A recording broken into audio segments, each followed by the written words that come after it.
ఏమైంది ప్రిట్టి? ఏం లేదక్క. ఏందో చెప్పు. అసలు ఈ సమయం ఏం అర్థమైతలేదక్క. అంతేనా? దానికి అంత బాధపడుతున్నావా? అవునక్క. ఒకసారి బైబిల్ తీసుకో.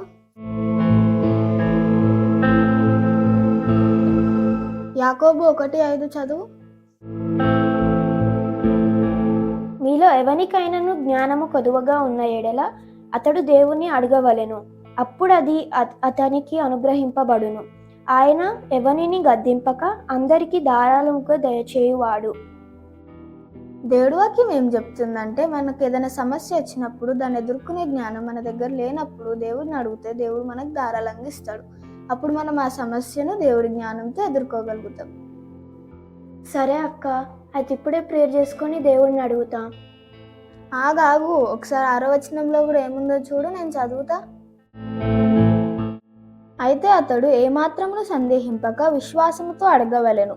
సందేహించువాడు గాలిచేత రేపబడి ఎగిరిపడు సముద్ర తరంగమును పోలి ఉండును.